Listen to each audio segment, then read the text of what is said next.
မြတ်ဗုဒ္ဓဒေသနာနဲ့ယနေ့ကဘာ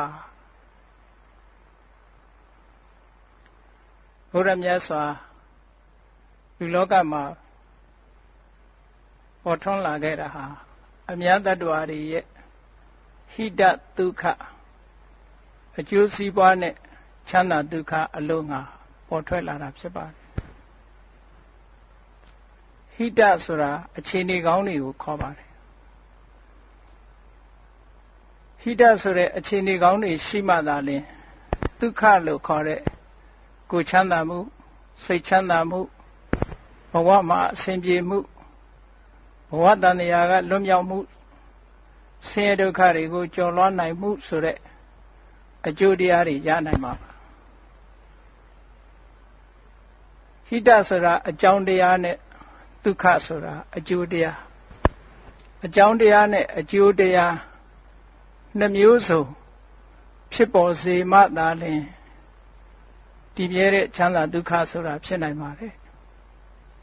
အခြေအနေကောင်းတွေမရှိဘဲနဲ့ချမ်းသာဒုက္ခရရှိနိုင်တယ်ချမ်းသာဒုက္ခတည်ရှိနိုင်တယ်ဆိုတာမဖြစ်ပါဘူးဒါကြောင့်မို့လို့ဘုရားမြတ်စွာပွင့်ပေါ်လာတာနဲ့ပတ်သက်ပြီးတော့အထာယဟိတယဒုက္ခယဒေဝမနုဿာနံမြတ်စွာဘုရားဟာတတ္တဝါတွေရဲ့အကျိုးအတွက်တတ္တဝါတွေရဲ့အခြေအနေကောင်းတွေရရှိဖို့အတွက်တတ္တဝါတွေကိုယ်စိတ်နှဖျားချမ်းသာရေးအတွက်မြတ်စွာဘုရားပွင့်လာတယ်ပွင့်လာပြီးတဲ့ဟောကြားတဲ့တရားတွေဟာလည်းပဲအခြေအနေကောင်းတွေကိုဖြစ်ပေါ်စေပြီးဒုက္ခလို့ဆိုတဲ့ကိုယ်ချမ်းသာမှုစိတ်ချမ်းသာမှုတွေကိုဖြစ်ပေါ်စေတာပါ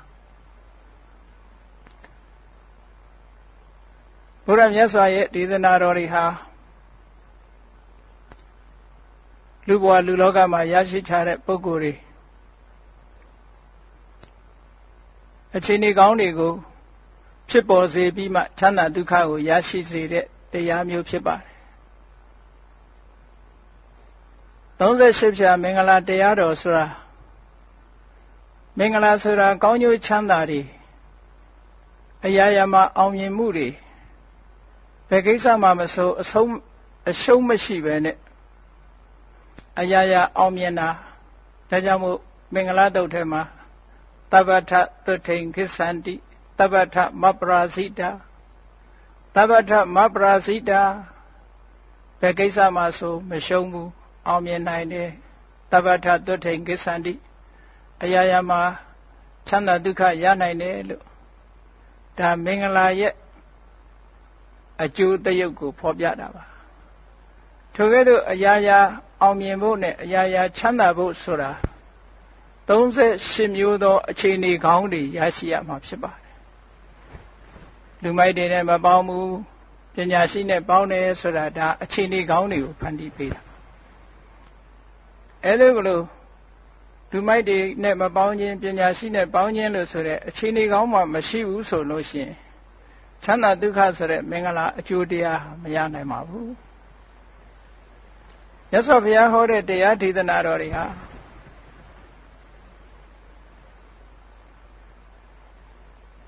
တန်တရားဝကလွတ်ပြီးတော့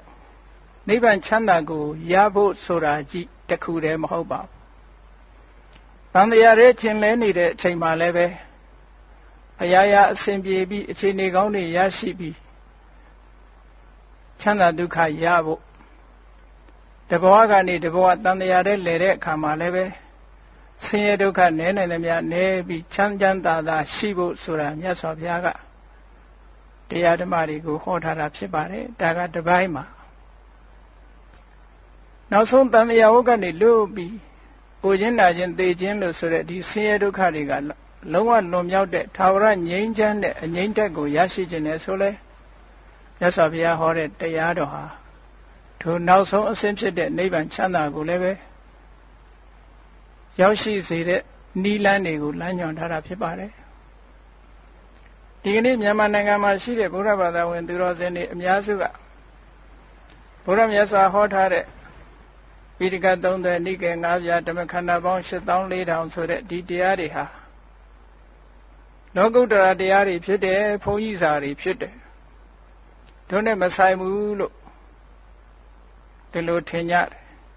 မြတ်စွာဘုရားဟောတဲ့တရားတွေဟာလောကုတ္တရာကိုဥတည်တာမှန်တော်လဲပဲလောကမှာနေထိုင်ရေးအတွက်စီးပွားရေးလူမှုဆက်ဆံရေးနိုင်ငံရေးဆိုတာလို့လောကမှာအစဉ်တပြေရှိဖို့နိလန်အမျိုးမျိုးကိုမြတ်စွာဘုရားဟောထားခဲ့တာပါဒါကြောင့်မို့ပိဋကတ်တရားတော်တွေဟာ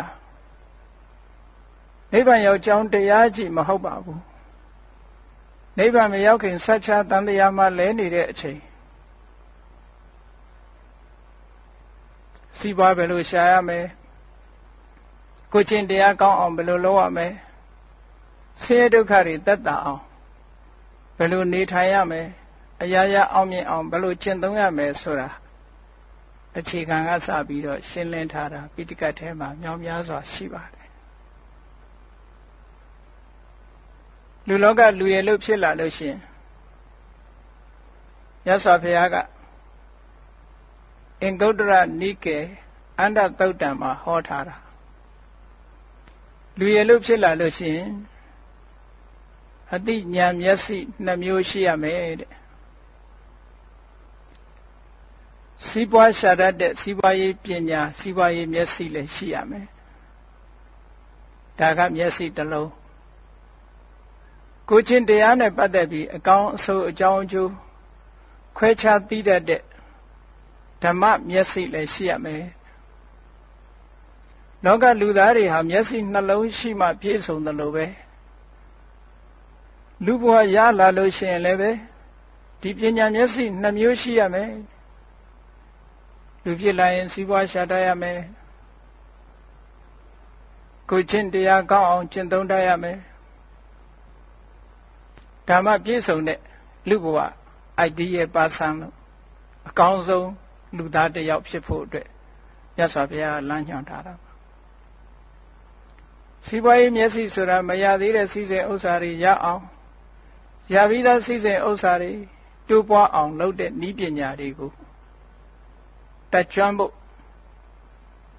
ထို့သောတတ်ကျွမ်းမှသာလျှင်လောကမှာမပင်မပန်းချမ်းချမ်းသာသာနဲ့နေနိုင်မှာဖြစ်ပါတယ်ကုသိုလ်ကောင်းမှုတွေလုပ်နိုင်မှာဖြစ်ပါတယ်နောက်တစ်ဖက်ကလည်းစီးပွားရေးဘက်ကတိုးတက်ရုံနဲ့မဖြစ်ဘူးကိုချင်းတရားကောင်းဖို့စိတ်ဓာတ်မြင့်မားဖို့ဆိုတဲ့ဘက်ကလည်းပဲအမြဲတမ်းအရေးကြီးပါတယ်စီးပွားတစ်ခုတည်းသာရှာတတ်ပြီးကိုချင်းတရားဘက်ကမပါဘူးကိုချင်းတရားနဲ့ပတ်သက်တဲ့အသိမရှိဘူးဆိုလို့ရှိရင်ထိုပုဂ္ဂိုလ်မျိုးဟာမျက်စိတစ်လုံးလက်နေတဲ့ပုဂ္ဂိုလ်နဲ့တူတယ်စီးပွားသာရှာတတ်ပြီးတော့ကိုချင်းတရားဘက်ကအသိဉာဏ်မရှိဘူးဆိုရင်ဒီပုဂ္ဂိုလ်ဒီစီးပွားကိုရတဲ့နည်းနဲ့ရှာတတ်ပါတယ်မကောင်းတဲ့ဥစ္စာပတ်စံရပြီးရောဆိုတဲ့အနေအထားမျိုးကြောင့်ထိုပုဂ္ဂိုလ်မျိုးဟာသူရလာတဲ့စီးစိမ်ဥစ္စာလဲကြာရှည်ခံတဲ့စီးစိမ်ဥစ္စာမဖြစ်ပါဘူးတခဏမြစီးပွားရေးအောင်မြင်တော့လဲမကြခင်ထိုစီးပွားရေးဟာလက်လွတ်ဆုံးရှုံးသွားနိုင်ပါတယ်ကိုချင်းတရားနဲ့ထိမ့်မထားလို့ရှိရင်စီးပွားဥစ္စာတိုးတက်မှုဟာထိုပုဂ္ဂိုလ်အတွက်အန္တရာယ်ကြီးဖြစ်ပါတယ်ဒါကြောင့်မို့မြတ်စွာဘုရားလောကလူရလို့ရှိရင်အသိပညာ2မျိုးရအောင်လုပ်ရမယ်ဒါအခြေအနေကောင်းတွေကိုမြတ်စွာဘုရားဟောတာပါအခြေအနေကောင်းတွေကိုဟောပေးတာဒီဘဝမှာလည်းပဲချမ်းသာဒုက္ခတွေရဖို့ဆိုတဲ့အကြောင်းတရားတွေနဲ့ပတ်သက်ပြီးတော့လေမြတ်စွာဘုရားကစီးပွားရေးနဲ့ပတ်သက်ပြီးဒီဘဝမှာပြည့်စုံရမယ့်အချက်အလက်တွေလူလောကဟာဒီဘဝပြည့်စုံရုံနဲ့မပြီးသေးဘူးလူတွေမှာဘဝတန်တရားဆိုတာရှိနေသည့်အတွက်ကြောင့်ဒီဘဝကောင်းရုံလေးနဲ့မပြီးသေးဘူးနောက်ဘဝအနာဂတ်ဆိုတာလည်းထည့်သွင်းစဉ်းစားပြီးပြင်ဆင်သင့်တယ်ဒါကြောင့်မို့လို့နောင်ဘဝကောင်းဖို့အတွက်လည်းပဲခုနေကကြိုးကြိုးတင်းတင်းပြင်ဆင်ဆိုတာရှိရပါတယ်စီးပွားရေးနဲ့ပတ်သက်တော့မှပဲအခုခေတ်အနာဂတ်မျှော်မှန်းချက်တွေနဲ့စီမံကိန်းကြီးတွေချပြီးတော့ဆောင်ရွက်ကြရတာထို့တူပါပဲကိုယ့်ရဲ့ဘဝမှာဒီဘဝတစ်ခုတည်းအောင်မြင်လို့မဖြစ်ပါဘူး နောက်ဘဝအတွက်လည်းပဲညှော်လင့်ချက်နဲ့စီမံကိန်းတွေထားဖို့လိုအပ်ပါသေးတယ်ဘုရားမြတ်စွာလက်ထက်တော်အခါကာလတုန်းကကောလိယတိုင်ကက္ကရပတ္တဆိုတဲ့မြို့မှာမြတ်စွာဘုရားရောက်နေတဲ့အချိန်ပိုင်းလေးမှာအဲဒီကက္ကရပတ္တကဒီကသာနုဆိုတဲ့အမျိုးသားဥဆောင်ပြီးတော့ဘုရားမြတ်စွာထံလာရောက်ချင်းကပ်ကြတယ်သူတို့ကမြတ်စွာဘုရားကိုလျှောက်တယ်အရှင်ဘုရားတပည့်တော်တို့ဟာအိမ်တော်ရသားမိသားစုနဲ့ပျော်ပျော်ရွှင်ရွှင်စီးပွားရှာလို့လူဘဝမှာချမ်းချမ်းသာသာဒီလိုနေခြင်းပါတယ်တည်တဲ့အခါမှာလည်းပဲတပည့်တော်တို့ကောင်းရာဒုက္ခတိရောက်ချင်တယ်ဗျာဒီဘဝလည်းချမ်းချမ်းသာသာပျော်ပျော်ရွှင်ရွှင်မိသားစုနဲ့တိုင်းတိုင်းဝိုင်းဝိုင်းနေခြင်းနဲ့နောက်ဘဝမှာလည်းတပည့်တော်တို့ကောင်းရာရောက်ချင်တယ်အဲ့ဒါလို့ဖြစ်နိုင်တဲ့အခြေအနေကောင်းတွေများရှိပါသလားလို့မြတ်စွာဘုရားလျှောက်တော့မြတ်စွာဘုရားကရှိတယ်ဒီဘဝအတွက်ဟိတဒုက္ခအခြေအနေကောင်းတွေနဲ့ချမ်းသာဒုက္ခကိုရစေနိုင်တဲ့အချက်၄မျိုးရှိတယ်နောက်ဘဝအတွက်လည်းပဲအခြေအနေကောင်းတွေပေးပြီးတော့ချမ်းသာဒုက္ခရစေနိုင်တဲ့အကြောင်းတရား၄မျိုးရှိတယ်ဆိုပြီးအင်္ဂုတ္တရနိကေမှာပဲမြတ်စွာဘုရားဟောထားတဲ့သုတ်တတုတ်ကိုမှတ်တမ်းတင်ထားတာရှိပါတယ်အဲ့ဒီတော့မှမြတ်စွာဘုရားဒီဘဝအတွက်ဟိတဒုက္ခအခြေအနေကောင်းတဲ့ချမ်းသာဒုက္ခရစေတတ်တဲ့အချက်ကတော့နံပါတ်1ဥဋ္ဌာဏတံပရာကိုလုပ်တဲ့လုပ်ငန်းနဲ့ပတ်သက်ပြီးတော့ကြိုးကြိုးစားစားလုပ်ဖို့ကြိုးကြိုးစားစားလုပ်ကြရမယ်အဲ့ဒီဥဋ္ဌာဏတံပရာတက်တက်ကြွကြွကြိုးကြိုးစားစားလုပ်တယ်ဆိုတဲ့နေရာမှာ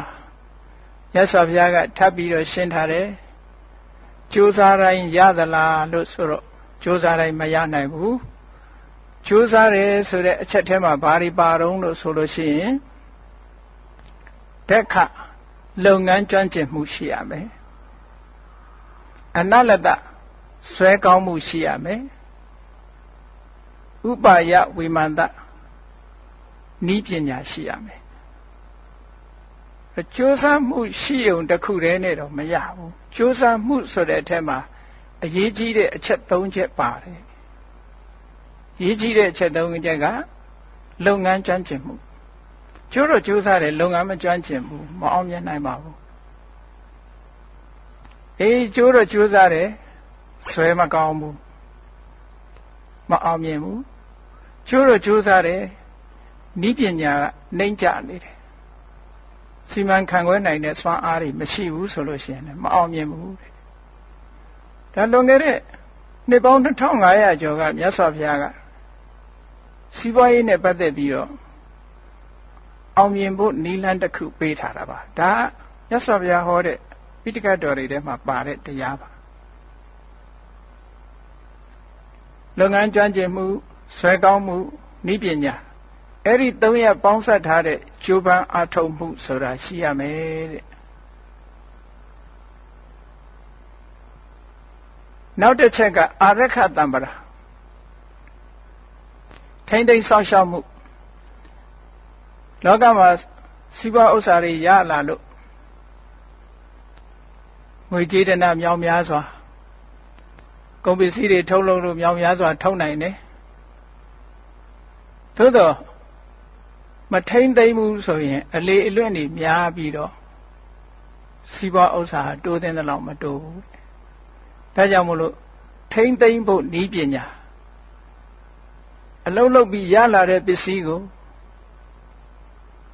ရေကြောင့်မပျက်စီးအောင်မီးကြောင့်မပျက်စီးအောင်ပစ္စည်းကိုဖျက်ဆီးတတ်တဲ့ဉာဏ်မျိုး၅မျိုးတည်းကတစ်ခုခုနဲ့မှမပြတ်မစီးရအောင်အလေလွင့်မရှိရအောင်ထိမ့်သိမ်းစောင့်ရှောက်မှုဆိုတဲ့အာရခတံပရာတရားရှိဖို့လိုသေးတယ်ဒါလည်းမြတ်စွာဘုရားကဒုတိယအချက်အနေနဲ့ခုလက်ရှိဘဝမှာကြီးပွားတိုးတက်ဖို့အတွက်မြတ်စွာဘုရားဟောတာဒါလည်းအမတန်လိုအပ်တဲ့အကြောင်းတရားတစ်ခုပါနောက်တစ်ခုကတော့ကလျာဏမိတ်တမိတ်ကောင်းဆွေကောင်းစီးပွားရေးနဲ့ပတ်သက်ပြီးအကြံပေးမဲ့ပုဂ္ဂိုလ်အကျင့်စာရိတ္တကောင်းတဲ့ပုဂ္ဂိုလ်အသိပညာရှိတဲ့ပုဂ္ဂိုလ် ဆွန့်လွတ်နိုင်မှုရှိတဲ့ပုဂ္ဂိုလ်ကိုယုံကြည်မှုရှိတဲ့ပုဂ္ဂိုလ်ကိုချင်းတရားကောင်းတဲ့ပုဂ္ဂိုလ်အဲ့ဒီလိုမိတ်ကောင်းဆွေကောင်းတွေလည်းပဲအမတန်မှလိုအပ်ပါတယ်ဒီကနေ့ခေတ်ချိစီးပွားဥစ္စာတိုးတက်နေတဲ့ပုဂ္ဂိုလ်တိုင်းဟာဒီအခြေအနေကောင်းတွေရှိရအကယ်၍မိတ်ကောင်းဆွေကောင်းမရှိဘူးဆိုရင်ခုနကကြိုးပမ်းအထောက်မှုကြောင့်ပစ္စည်းဥစ္စာတွေရလာနိုင်တယ်ထိမ့်သိမ့်သိမ့်သိမ့်ရှိတတ်လို့စုမိဆောင်မိဖြစ်လာတယ်သို့တော့မိတ်ကောင်းဆွေကောင်းမရှိဘူးဆိုရင်ထိုပစ္စည်းတွေဟာတဲထဲမှာရေသွန်လိုက်တယ်လို့ပဲအတုံးအဖြုံးနဲ့တခါတည်းပျက်စီးဆုံးရှုံးပြီးတော့သွားနိုင်တယ်ဒါကြောင့်မို့မိတ်ကောင်းဆွေကောင်းရှိဖို့ဆိုတာအမတန်မှအရေးကြီးပါတယ်ဟောနောက်ဆုံးစည်းဝါးရေးနဲ့ပတ်သက်ပြီးတကယ်ကိုအရေးကြီးတဲ့အချက်တစ်ခုကတော့သမစီဝိတာရလာတဲ့စီးစိမ်ဥစ္စာကိုထုတ်လုပ်တဲ့ပစ္စည်းကိုယ့်ရဲ့ဝင်ငွေထွက်ငွေနဲ့ပတ်သက်လာလို့ရှိရင်စရင်စရာခိုင်ခိုင်မာမာထားပြီးတော့ဝင်ငွေနဲ့ထက်ဝေအမြဲတမ်းမျှမျှတတဖြစ်နေဖို့အရေးကြီးတယ်သမစီဝိတာဆိုတဲ့သဘောကဝင်ငွေနဲ့ထွက်ငွေအမြဲတမ်းညှိပြီးတော့အခုခေတ်စီးပွားရေးပညာတွေလိုပဲဝင်ငွေတွေကများပြီးတော့သုံးငွေနည်းနေလို့လည်းမဖြစ်ဘူးသုံးငွေတွေကများပြီးတော့ဝင်ငွေတွေကနည်းနေလို့လည်းမဖြစ်ဘူးထိုနှစ်ခုကဝင်ငွေနဲ့ထွက်ငွေမျှမျှတတသုံးတတ်ဖို့တဲ့ဒါကြောင့်မို့ဒီကနေ့ခေတ်စီးပွားရေးပညာရပ်တွေဟာလည်းပဲဒါအဓိကထားကြတာဝင်ငွေထွက်ငွေညှိပြီးတော့ဆောင်ရွက်တာဒါကြောင့်မို့ဘတ်ဂျက်စာရင်းတွေဘာတွေရှင်းနေဆိုတာဒီသမစီဝိတာကိုပြောတာပါဝင်ငွေကဘယ်လောက်ရှိနေတယ်ထွက်ငွေကဘယ်လောက်ရှိတယ်လူငွေကဘယ်လောက်ပြနေတယ်ပုံငွေကဘယ်လောက်ပြနေတယ်ဟောမြတ်စွာဘုရားကလွန်ခဲ့တဲ့နှစ်ပေါင်း2500ခရဲဟောဒီအချက်ကြီး၄ချက်ကဒီအချက်ကြီး၄ချက်ကျိုးပန်းအထုံမှုဆောင်းလျှောက်ထိမ့်သိမ့်အလေလွင့်မရှိအောင်ထိမ့်သိမ့်မှုမိကောင်းဆွေကောင်းရှိမှုဝင်ငွေထွက်ငွေမျှမျှတတသုံးစွဲမှုဆိုတဲ့ဒီအချက်ကြီး၄ချက်ဟာဘယ်ပုဂ္ဂိုလ်ပဲဖြစ်ဖြစ်ဗုဒ္ဓဘာသာဝင်မမဟုတ်ဘူးဒီစီကံချက်အတိုင်းလိုက်နာပြီးဆောင်ရွက်မယ်ဒီအခြေအနေကောင်းတွေတိုင်းစီးပွားရေးကိုဆောင်ရွက်ကြမယ်ဆိုလို့ရှိရင်ဘယ်ပုဂ္ဂိုလ်ပဲဖြစ်ဖြစ်စီးပွားရေးကတိုးတက်လာမှာပဲမတိုးတက်တောင်အများကြီးမတိုးတက်တောင်ပျက်စီးမသွားနိုင်ဘူးဒါဒီဘဝမှာကောင်းတဲ့အခြေအနေတွေနဲ့ကောင်းတဲ့ချမ်းသာဒုက္ခကိုပေးစွမ်းနိုင်တဲ့အချက်၄ချက်ပဲတမလွန်ဘဝအတွက်ကတော့တမလွန်ဘဝအတွက်ဆိုတာဒီဘဝကလုပ်တဲ့ဟာပါအဲဒီတမလွန်ဘဝအတွက်ရှိတဲ့ရှိလိုက်တဲ့အည်သွေးတွေကတော့တခြားမဟုတ်ဘူးဓမ္မနဲ့ပတ်သက်တဲ့အသိဉာဏ်ခုနကပြောခဲ့တဲ့လူလို့ဖြစ်လာလို့ရှိရင်စီးပွားရှာတတ်တဲ့မျက်စိရှိရမယ်ကိုချင်းတရားနဲ့ပတ်သက်တဲ့သိတဲ့မျက်စိရှိရမယ်ဒီနှစ်ခုရှိရမယ်ကိုချင်းတရားနဲ့ပတ်သက်လာလို့ရှိရင်နံပါတ်1ကိုချင်းတရားကောင်းရမယ်လို့ဆိုလို့တယ်ကိုချင်းတရားကောင်းရမယ်နံပါတ်2ယုံကြည်ချက်ရှိရမယ်ယုံကြည်ချက်ဆိုတာဘာသာတရားနဲ့ပတ်သက်ပြီးတော့ဘုရားမြတ်စွာရဲ့ဒီနေရာမှာတော့မြတ်စွာဘုရားဟောထားတဲ့တရားထဲမှာဘုရားမြတ်စွာရဲ့မှန်ကန်စွာသိတဲ့အသိဉာဏ်ကိုလက်ခံယုံကြည်လို့မြတ်စွာဘုရားသွန်သင်ဆုံးမသမျှကိုလေးစားလိုက်နာမှုယုံကြည်မှုရှိရမယ်ယုံကြည်မှုရှိသလိုကိုယ်ချင်းတရားကောင်းရမယ်နံပါတ်3ဆွလွတ်နိုင်မှုရှိရမယ်လူဟာမိမိရလာတဲ့အခွင့်အရေးကိုကိုယ်က society နဲ့နေတာဖြစ်သောကြောင့်ရလာတဲ့အခွင့်အရေးတစ်ခုကိုတယောက်တည်းမသုံးပဲကိုတယောက်တည်းမခံစားပဲမိမိပတ်ဝန်းကျင်နဲ့မျှဝေခံစားတတ်ဖို့ဒါကိုစာဂတံပရာလို့ခေါ်တယ်ကိုရလာတဲ့အခွင့်အရေးတွေဟာကိုနဲ့တန်းတူဘယ်အခွင့်အရေးကိုမှကိုတယောက်တည်းကိုသိမ့်ပိုက်ထားတာမျိုးမရှိပဲအားလုံးလောကလူသားတွေနဲ့မျှဝေခံစားတတ်တဲ့စာဂတံပရာမျိုးရှိရမယ်နောက်တစ်ခုကပညာအကြောင်းအကျိုးအကောင်းဆိုခွဲခြားသိတာကအစလောကမှာရှိတဲ့သဘာဝတရားတွေဟာဘယ်ဟာမှမမြဲဘူးဆိုတာကိုသိရှိနားလည်ထားတဲ့ပညာမျိုး အဲ့တော့အချင်းချုပ်ပြောလိုက်လို့ရှိရင်တတ္ထတံပရာယုံကြည်မှုရှိရမယ်သီလတံပရာကိုချင်းတရားနဲ့ပြည့်စုံရမယ်စာဂတံပရာမျှဝေခံစားဖို့ကိုယ့်ရဲ့ကိုယ်ပိုင်တဲ့ပစ္စည်းကိုစွန့်လွတ်ပြီးအများနဲ့မျှဝေခံစားနိုင်မှုစွန့်ကြဲတတ်မှုရှိရမယ်ပညာတံပရာအသိပညာရှိရမယ်လို့ဟောဒီအကြောင်းတရား၅ပါးဟာဒါအကြောင်းတရား၄ပါးဟာဟိတကောင်းကျိုးချမ်းသာတွေကိုဖော်ဆောင်ပေးနိုင်တဲ့အခြေအနေကောင်းတွေလို့ခေါ်တယ်အဲ့ဒီအခြေအနေကောင်း၄မျိုးရှိနေလို့ရှိရင်ဒုက္ခလို့ဆိုတဲ့အရာရာမှာအစဉ်ပြေမှုကိုချမ်းသာမှုစိတ်ချမ်းသာမှုဆိုတာတွေဖြစ်ပေါ်လာမှာပါဟိတမရှိဘဲဒုက္ခဆိုတာမရနိုင်ပါဘူးဟိတမရှိဘဲနဲ့ဒုက္ခဆိုတာမတည်မြဲပါဘူးဒါကြောင့်မို့ဒီစကားလုံးနှစ်ခုဟာအမြဲတမ်းတွဲပြီးတော့ဘုရားမြတ်စွာတရားတွေထဲမှာလာတယ်ဟိတာယဒုက္ခယအခြေအနေကောင်းတွေရှိရမယ်ထိုအခြေအနေကောင်းတွေကြောင့်ဖြစ်ပေါ်လာမဲ့ချမ်းသာဒုက္ခတွေရရှိနိုင်တယ်လို့ဒီလိုဘုရားမြတ်စွာရဲ့ပိဋကတ်30နိကေ9ပြဓမ္မခန္ဓာထဲမှာလောကလူဘဝရရှိလာတဲ့ပုဂ္ဂိုလ်တိုင်းလိုက်နာကျင့်သုံးရမယ့်အချက်တွေအများအပြားဖော်ပြထားတာတွေ့ရလို့ဘုရားဘာသာဝင်သူတော်စင်တွေအနေနဲ့ဘုရားဟောတဲ့တရားအတိုင်းလိုက်ပြီးစီးပွားရေးကိုဆောင်ရွက်ကြမယ်ဆိုလို့ရှိရင်စီးပွားဘက်ကလည်းတိုးတက်နိုင်ပါတယ်လူမှုရေးဘက်ဆောင်ရွက်ကြမယ်ဆိုရင်လည်းပဲလူမှုရေးဘက်ကတိုးတက်ကြတယ်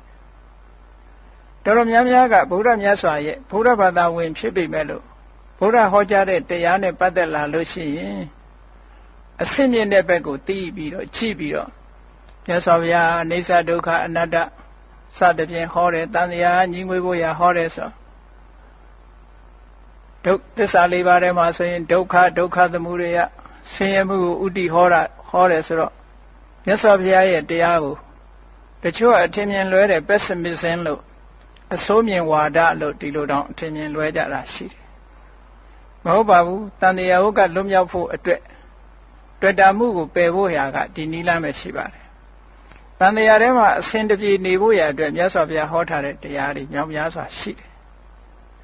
လူမှုရေးနဲ့ပတ်သက်လာလို့ရှိရင်လေမြတ်စွာဘုရားဟောထားတာသင်္ဃာလောဝါဒတုတ်မှာအလုံးရှင်နဲ့အလုံးသမားဆက်ဆံရေးမိသားစုအတွင်းဆက်ဆံရေး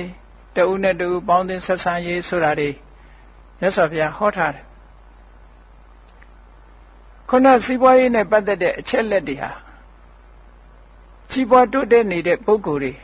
ကြီးပွားတိုးတက်နေတဲ့နိုင်ငံတွေကြီးပွားတိုးတက်နေတဲ့ကုမ္ပဏီတွေမြတ်စွာဘုရားဟောတဲ့တရားကိုမသိတော်လဲပဲမြတ်စွာဘုရားဟောထားတဲ့အချက်လက်တွေနဲ့ပြည့်စုံတယ်လို့ပြောနိုင်ပါတယ်သူတို့မှာဥဋ္ဌာဏတမ္ပရာရှိတယ်လုပ်ငန်းကျွမ်းကျင်တယ်နည်းပညာကောင်းတယ်ကြိုးစားတယ်ဟောဒီအချက်လက်တွေကညင်းလို့မရတဲ့အချက်လက်တွေပဲသူတို့မှာအာရခတမ္ပရာရှိတယ်အလေလွဲမရှိအောင်ထိန်းတတ်သိမ့်တတ်တယ်မိကောင်းဆွေကောင်းတွေရှိတယ်စီးပွားရေးအကြံပေးမဲ့ပုဂ္ဂိုလ်တွေအကျင့်ကောင်းတဲ့ပုဂ္ဂိုလ်တွေဟောသမစီဝိတာလို့ဆိုတဲ့ဝင်ငွေထွက်ငွေစီးပွားရေးကျွမ်းကျင်တဲ့ပညာရှင်တွေဒီအချက်နဲ့တွေနဲ့ပြည့်စုံလို့စီးပွားရေးတိုးတက်တာပါဗုဒ္ဓဟောကြားတဲ့အတိုင်းသာလိုက်နာဆောင်ရွက်ကြမယ်ဆိုရင်လောကမှာစီးပွားရေးဘက်ကလည်းစီးပွားရေးတိုးတက်နိုင်ပါတယ်လူမျိုးရေးဘက်ကလည်းပြဿနာတွေနည်းနိုင်သမျှနည်းပြီးတော့အဆင်တပြေဖြစ်နိုင်ပါတယ်ကောင်းတဲ့အခြေအနေတွေအခြေအနေကောင်းတွေအကြောင်းတရားတွေကိုမြတ်စွာဘုရားဟောထားတယ်အပရိဟာနိယတရားမပြတ်စည်းဝေးပါညီညီညွတ်ညွတ်စည်းဝေးပါညီညီညွတ်ညွတ်စည်းဝေးပြီးဆုံးဖြတ်ပါဆုံးဖြတ်ချက်အတိုင်းတညီတဲ့အကောင့်ထဲပေါ်ပါဆိုတာအခြေခံထားတာပါနောက်ဓမ္မပဒမှာကြည့်မယ်ဆိုလို့ရှိရင်မြတ်စွာဘုရားကနာဟိဝေရေနဝေရဏိတမ္မန္တိဒကုရသနာအဝေရေနသတမ္မန္တိဧတဓမ္မောတဏ္ဏတနောငြိမ်းချမ်းတဲ့ဤဟာမေတ္တာတို့တရားသာဖြစ်တယ်လို့ဟောဓမ္မပဒမှာမြတ်စွာဘုရားဟောထားတာရှိပါတယ်ဘုရားမြတ်စွာဟောထားတဲ့တရားဓမ္မအတိုင်းလိုက်နာမယ်ဆိုလို့ရှိရင်ကဘာကြီးကလည်းငြိမ်းချမ်းသွားမှာပါစီးပွားရေးတိုးတက်မှုလည်းဖြစ်နိုင်တယ် ကဘာကြီးငြိမ်းချမ်းမှုလည်းဗုဒ္ဓတရားတော်ကဖော်ဆောင်ပေးနိုင်တယ်စီးပွားရေးလူမှုရေးအားလုံးအစဉ်တပြေဖြစ်ပြီးတော့ငြိမ်းချမ်းတဲ့ကဘာကြီးတစ်ခုဖန်တီးနိုင်ဖို့အတွက်ဘုရားမြတ်စွာဟောထားတဲ့တရားဒေသနာတော်တွေရှိပါတယ်သို့သောဒီအခြေခံတရားတော်ဒေသနာတွေကိုဘုရားဘာသာအများစုကသိပြီးတော့မသိကြဘူးအထူးသဖြင့်မြန်မာလူမျိုးတွေတဲကဘုရားတရားတော်တွေဟာလောကုတ္တရာတရားတွေပဲဘုန်းကြီးစာတွေပဲတို့နဲ့သိမဆိုင်ဘူးလို့ဒီလိုစီးပွားရေးဘက်မှာဘုရားတရားတော်အတိုင်းအသုံးချရမယ်ဆိုတာအမတန်မှအသိနည်းကြပါတယ်သိတဲ့ပုဂ္ဂိုလ်ရှိတောင်မှတချို့ကမသိုံနဲ့မကဘူးမြတ်စွာဘုရားဒီဗုဒ္ဓဘာသာတရားတော်တွေအတိုင်းလုပ်လို့ရှိရင်စီးပွားရေးမတိုးတက်နိုင်ဘူးလို့တောင်ဒီလိုထင်တာရှိတယ်ဘုန်းကြီးတို့2000ပြည့်နှစ်ကဘုန်းကြီးတို့စီမှာလာပြီးတော့ PhD thesis ကိုရီးယားဘိက္ခုနီအမျိုးသမီးတဦးဟာဘုန်းကြီးတို့စီလာအကူအညီတောင်းပြီးတော့ PhD thesis လာလုပ်သွားတာရှိပါတယ်သူနဲ့စကားဆက်မိလို့ပြောတော့သူတို့ကိုရီးယားမှာတဲ့သူတော်များများအမြင်ရှိတယ်ဘုရားဘာသာဖြစ်လို့ရှိရင်တိုင်းပြည်မကြီးပွားနိုင်ဘူးလို့တော်အမြင်ရှိကြတယ်အဲ့ဒီအမြင်ကဗုဒ္ဓတရားတော်ကိုမသိလို့သူတို့ကဘာကိုချိတုံးလို့ဆိုလို့ရှိရင်ပါဏာတိပါဒဝေရမဏိသူအသက်ကိုမသားရဘူးသူဥစ္စာမခိုးရဘူးစသဖြင့်၅ပါးသီလကိုမလုပ်ရဘူးရှောင်ရမယ်ဆိုတာတွေကိုကြည့်ပြီးတော့လောကကြီးမှာဒါတွေရှောင်နေလို့စီးပွားရေးလုပ်လို့မဖြစ်ဘူးလို့ဒီလိုယူဆကြတာရှိပါတယ်အမှန်စည်းပွားဖြစ်နိုင်တဲ့နိလန်းတွေအများကြီးရှိတယ်မြတ်စွာဘုရားကမလုပ်ရဘူးလို့ပြောတဲ့ဟာကဝါရိတ္တလုပ်ရမယ်လို့ပြောတာကစာရိတ္တဝါရိတ္တသီလနဲ့စာရိတ္တသီလနှစ်မျိုးရှိတယ်မလုပ်ရဘူးဆိုတာတွေဒါရှေ့တန်းတင်ပြီးတော့လုပ်ရမယ်ဆိုတာတွေကြတော့မေ့ထားကြတယ်လုပ်တဲ့နဲ့ဆိုခုနကြည့်အရခတမ္ပရာဥဋ္ဌာဏတမ္ပရာလုံလဝိရိယရှိရမယ်အရခတမ္ပရာထိမ့်သိမ်းဆောက်ရှောက်မှုနဲ့ပြည့်စုံရမယ်ကလျာဏမိတ်တာမိကောင်းဆွေကောင်းတွေရှိအောင်ကြိုးစားရမယ်သမစီဝိတာဝင်ငွေထွက်ငွေမြတ်တာအောင်သုံးဆွဲတတ်ရမယ်ဆိုတဲ့ဒီအခြေအနေကောင်းတွေလောက်ရမယ်ဆိုတာတွေနဲ့ပတ်သက်လာလို့ရှိရင်မေ့ထားကြတယ်အဲ့ဒါကြောင့်မို့လို့ဗုဒ္ဓတရားတော်ပေါ်မှာတချို့ကယနေ့ကဘာမှာအထင်အမြင်လွဲနေတာလေးတွေရှိတယ်ဆိုတာသိရတယ်ဘုန်းကြီးတို့မြန်မာနိုင်ငံမှာဗုဒ္ဓဘာသာအများစုဟာခုနပြောတဲ့အတိုင်းလောကုတ္တရာစာတွေဘုန်းကြီးစာတွေလောကီကိစ္စနဲ့မဆိုင်ဘူးလို့ဒီလိုယူဆချက်တွေအများကြီးရှိနေပါတယ်တကယ်ကအဲ့လိုမဟုတ်ပါဘူးဗုဒ္ဓမြတ်စွာရဲ့တရားတော်တွေမှာနှစ်ပိုင်းရှိတယ်တစ်ပိုင်းကတန်တရားထဲမှာဘဝတစ်ခုအနေတစ်ခုဘဝတစ်ခုရလာတဲ့အခါမှာအခြေအနေကောင်းတွေဖြစ်ပေါ်စေပြီးတော့ချမ်းချမ်းသာသာလူဘဝတစ်ခုဖြတ်သန်းနေထိုင်သွားဖို့တန်တရားတဘဝကနေပြီးနောက်တစ်ဘဝလဲပတ်တဲ့အခါမှာလည်းပဲတန်တရားလဲတဲ့အခါမှာလည်းပဲချမ်းချမ်းသာသာဒီလိုဖြစ်ဖို့အခြေအနေကောင်းတွေကိုမြတ်စွာဘုရားကဟောကြားထားတာဖြစ်ပါတယ်နောက်ဆုံးမြည်သည့်ဘာသာတရားမှမပါတဲ့လုံးဝဒုက္ခတွေချုပ်ငြိမ်းရာကိုကျင့်တရားအသိပညာတရားကိုလည်းမြတ်စွာဘုရားကဟောထားတယ်အဲ့ဒီတရားကဘာလဲလို့ဆိုလို့ရှိရင်ဝိပဿနာကျင့်စဉ်တရားပဲဒါကလူလောကလူရည်လို့ဖြစ်လာတဲ့အခါဘဝပေါ်မှာတွေ့တာမှုဆိုတာရှိကြတယ်မိမိဘဝကိုတွေ့တာတယ်မိမိဘဝကိုတွေ့တာသည့်အတွက်ကြောင့်ကိုယ့်ရဲ့ပတ်ဝန်းကျင်ကိုတွေ့တာတယ်အဲ့တော့ထိုအတွေ့တာသည်ကိုယ့်ဘဝကိုလည်းတွေ့တာတယ်ပတ်ဝန်းကျင်ကိုလည်းတွေ့တာတယ်အဲ့ဒီအတွေ့တာတွေကဘာကိုဖြစ်စေသလဲလို့ဆိုရင်ဝေါရီလို့ဆိုတဲ့စိုးရိမ်မှုတွေတောကတွေကိုဖြစ်စေတယ်အတွေ့အတာရှိတဲ့နေရာမှာစိုးရိမ်မှုဆိုတာပေါ်လာတယ်အတွေ့အတာမရှိရင်စိုးရိမ်မှုမရှိပါဘူးကိုမပိုင်ဆိုင်တဲ့ပစ္စည်းတစ်ခုပေါ်မှာမြည်သူမှတောကမဖြစ်ပါဘူးကိုပိုင်ဆိုင်တဲ့ပစ္စည်းတစ်ခုပေါ်မှာသာတောကဖြစ်တယ်ကိုနဲ့မသိတဲ့လူတစ်ယောက်ပေါ်မှာတောကမဖြစ်ပါဘူးကိုနဲ့သိတဲ့ပုဂ္ဂိုလ်ပေါ်မှာသာတောကဖြစ်တာပါအဲ့တော့တောကလို့ဆိုတဲ့ worry ဟာ တွေ့တာမှုပေါ်မှာအခြေခံတယ်အဲ့တော့တောကရှိနေသေးသမျှညီသူမှစိတ်ချမ်းသာမှုဆိုတာအပြည့်အဝမရနိုင်ပါဘူးစိတ်ချမ်းသာမှုအပြည့်အဝရချင်လို့ရှိရင်တောကလို့ဆိုတဲ့ဒီတရားကိုဖယ်ရှားပြရမှာဖြစ်ပါတယ်တောကဆိုတဲ့တရားဟာလည်းပဲအတွေ့အတာမဖယ်ရှားပဲနဲ့တောကကိုဖယ်ရှားဖို့ဆိုတာလုံးဝမဖြစ်နိုင်ပါဘူးတွေ့တာမှုဖယ်ရှားမှာဖြစ်ပါတယ်ဒါဖြင့်တွေ့တာမှုကိုဖယ်ရှားဖို့အတွက်ဘာလုပ်ရမလဲဆိုရင်သဘာဝတရားတွေကိုရှင်းရှင်းလင်းလင်းပြတ်ပြတ်သားသားမြင်တဲ့သမ္မာဒသနဆိုတဲ့သမ္မာဒိဋ္ဌိလို့ဆိုတဲ့ right understanding ဆိုတဲ့ထူးခြားတဲ့အသိဉာဏ်တစ်ခုရှိရမယ်အဲ့ဒီထူးခြားတဲ့အသိဉာဏ်ဝိပဿနာဉာဏ်လို့ခေါ်တာပါမှန်ကန်တဲ့အမြင်ရှိရသဘာဝတရားတွေကိုသူ့အတိုင်းမြင်တာသမ္မာဒသနမှန်ကန်တဲ့အတိုင်းမြင်ရမယ်ဆိုပါစို့အဘိဓမ္မာသဘာဝတရားတွေကဒါကိုရှင်းပြတာပါဒါတန်တရားဝကလွတ်ဖို့အတွက်လမ်းကြောင်းပဲလူဆိုတာငါရဲ့သူရဲ့တကယ်ဆန်းစစ်ကြည့်လိုက်လို့ရှင်မရှိဘူးယုံနဲ့နာနှမျိုးသာရှိတယ်အကြမ်းမြင်ပြောမယ်ဆိုရင်လူမှာရုပ်ခန္ဓာကိုယ်ကြီးရှိတယ်စိတ်ဆိုင်ရှိတယ် body နဲ့ mind ပေါ့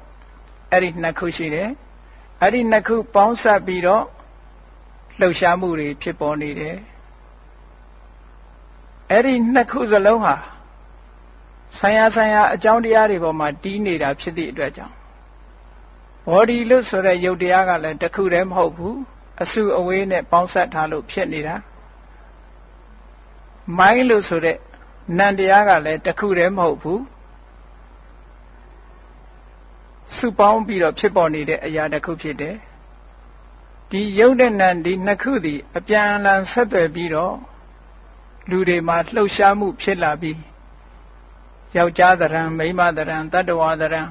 ဒီလိုထင်မြင်နေရထင်မြင်နေသည့်အတွက်ကြောင့်ဒါကငါလို့ထင်တယ်ဒါကသူလို့ထင်တယ်ဒါကယောက်ျားလို့ထင်တယ်ဒါကမိန်းမလို့ထင်တယ်ဟောဒီအထင်အမြင်တွေဟာတကယ်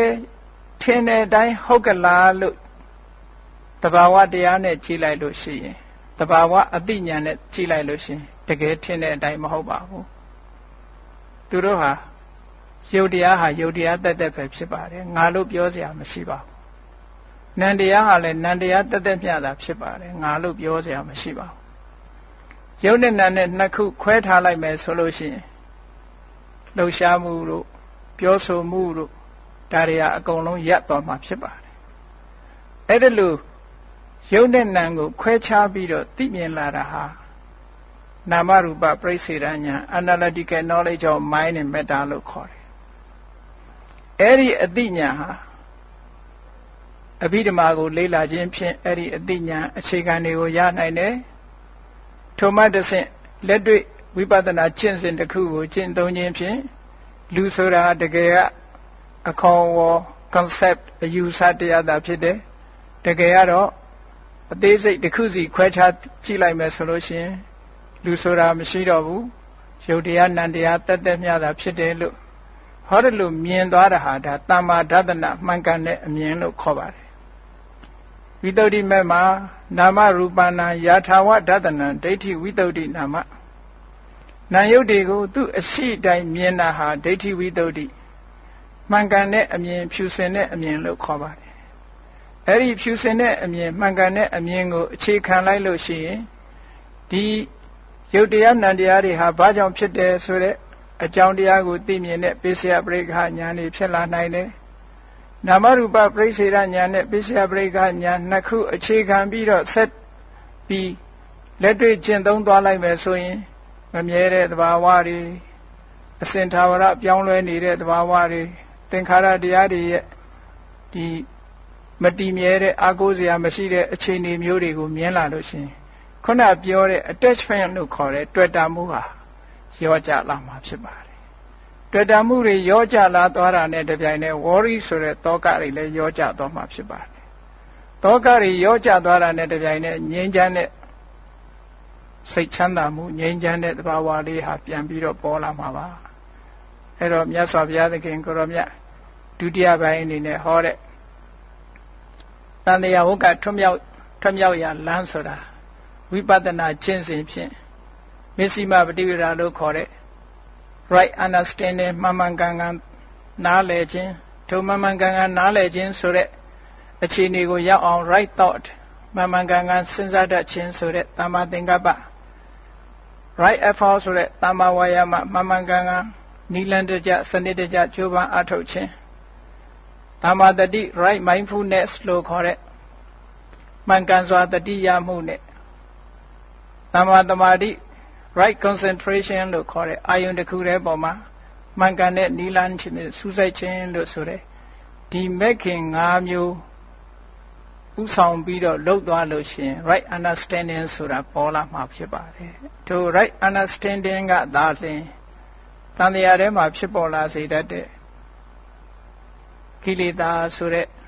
အကြောင်းတရားတွေကံကိုဆက်ဖို့လုပ်နေတဲ့ကိလေသာဆိုတဲ့အကျိုးတရားတွေအကြောင်းတရားတွေ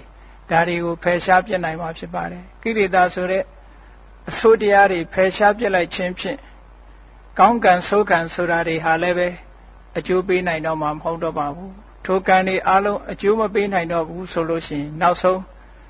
အကြောင်းတွေပြတ်သွားရင်ဒုက္ခတွေဟာအကုန်လုံးချုပ်ငြိမ်းပြီးတော့ရဆိုင်သွားမှာဖြစ်ပါတယ်ဒါကိုပဲသာဝရငြိမ်းတဲ့အငြိမ်းတဲ့နိဗ္ဗာန်လို့မြတ်စွာဘုရားကဒုတိယပိုင်းမှာဟောတာပါနောက်ဆုံးတန်တရားထဲမှာနေရင်ချမ်းသာဒုက္ခရနိုင်တဲ့နိလန်းတွေနောက်ဆုံးမှာထိုချမ်းသာဒုက္ခရတဲ့ဆိုတောင်အိုခြင်းနာခြင်းသေခြင်းဆိုတဲ့ဒီဒုက္ခတွေကမလွတ်နိုင်ဘူးအဲ့ဒီအိုခြင်းနာခြင်းသေခြင်းဆိုတဲ့ဒီဒုက္ခတွေလွတ်မြောက်ရာဖြစ်တဲ့မဂ္ဂင်၈ပါးအကျင့်တရားကျင့်သုံးပါးသာလျှင်လောကမှာရှိတဲ့ပြဿနာမျိုးစုံကလုံးဝချုပ်ငြိမ်းပြီးလွတ်မြောက်မှာဖြစ်ပါတယ်ဆိုတဲ့အကြောင်းကိုအားလုံးဗုဒ္ဓဘာသာဝင်သူတော်စင်တို့သည်ဘုရားမြတ်စွာဟောထားတဲ့မြတ်ဗုဒ္ဓဒေသနာနှင့်ယနေ့ကဘာအကျိုးပြုနိုင်ပုံကိုအားလုံးမှတ်သားပြီးတော့ဘုရားမြတ်စွာဟောကြားတော်မူတဲ့တရားအတိုင်းလိုက်နာကျင့်သုံးနိုင်ကြပါစေကုန်သတည်း